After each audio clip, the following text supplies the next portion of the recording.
ആളില്ലാത്ത വീടുകൾ കുത്തിപ്പൊളിച്ച് മോഷണം നടത്തുന്ന പ്രതി പോലീസ് പിടിയിൽ. മൂവാറ്റുപുഴ പെഴക്കപ്പിള്ളി മുടവൂർ പാണ്ടിയാർപിള്ളി വീട്ടിൽ നൌഫൽ ഷേഖ്, ഖത്തർ ഷേഖ് എന്നീ പേരിൽ അറിയപ്പെടുന്ന നൌഫലാണ് പോലീസ് പിടിയിലായത്. കഴിഞ്ഞ മാസം 23-ാം തീയതി അർദ്ധരാത്രിയിൽ വേങ്ങര ഇല്ലിപ്പിലാക്കലുള്ള പറമ്പിൽ വീട്ടിൽ ജംഷാദിന്റെ ആളില്ലാത്ത വീട് കുത്തിപ്പൊളിച്ച് പണവും ആഡംബര വാച്ചും മോഷണം നടത്തിയ കേസിൽ മൂവാറ്റുപുഴ പെഴക്കപ്പിള്ളി മുടവൂർ പാണ്ടിയാർപിള്ളി വീട്ടിൽ നൌഫൽ ഷേഖ്, ഖത്തർ ഷേഖ് എന്നീ പേരിൽ അറിയപ്പെടുന്ന നൌഫലിനെയാണ് Malappuram DYSP KM Biju, Vengara police inspector Rajendran Nair എന്നിവരുടെ നേതൃത്വത്തിൽ പ്രത്യേക അന്വേഷണ സംഘം കക്കാട് വെച്ച് പിടികൂടി അറസ്റ്റ് ചെയ്തത്.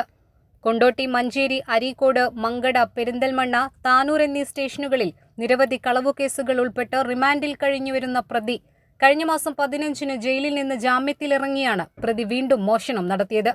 പ്രതിയെ ചോദ്യം ചെയ്തതിൽ നിന്ന് വളാഞ്ചേരി, കൊണ്ടോട്ടി, അരീക്കോട് എന്നീ പോലീസ് സ്റ്റേഷൻ പരിധിയിൽ വീടുകൾ കുത്തിപ്പൊളിച്ച് മോഷണം നടത്തിയതായി കുറ്റസമ്മതം നടത്തിയിട്ടുണ്ട്. വെസ്റ്റ് ബംഗാളിൽ നിന്ന് വിവാഹം ചെയ്ത പ്രതി അവിടെ സ്ഥിരതാമസമാക്കിയ ശേഷം കേരളത്തിൽ വന്ന് മോഷണം നടത്തി ലഭിക്കുന്ന പണവും സ്വർണവും വിലപിടിപ്പുള്ള വസ്തുക്കളും ബംഗാളിൽ വിൽപ്പന നടത്തി ആഡംബര ജീവിതം നയിക്കുകയും ബംഗാളിൽ നാട്ടുകാരെ പ്രതി ഖത്തറിൽ സ്വർണ്ണ ബിസിനസ്സുകാരനാണെന്ന് തെറ്റിദ്ധരിപ്പിച്ച് മോഷണം നടത്തി ലഭിക്കുന്ന പണത്തിൽ നിന്ന് ഒരു പങ്ക് നാട്ടിലുള്ള രോഗികളെ സഹായിക്കുകയും ചെയ്യുന്നതാണ് പതിവ്.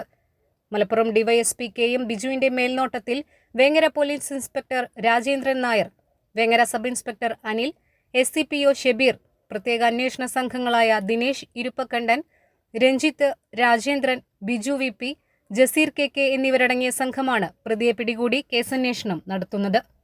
News desk 3 Max Live.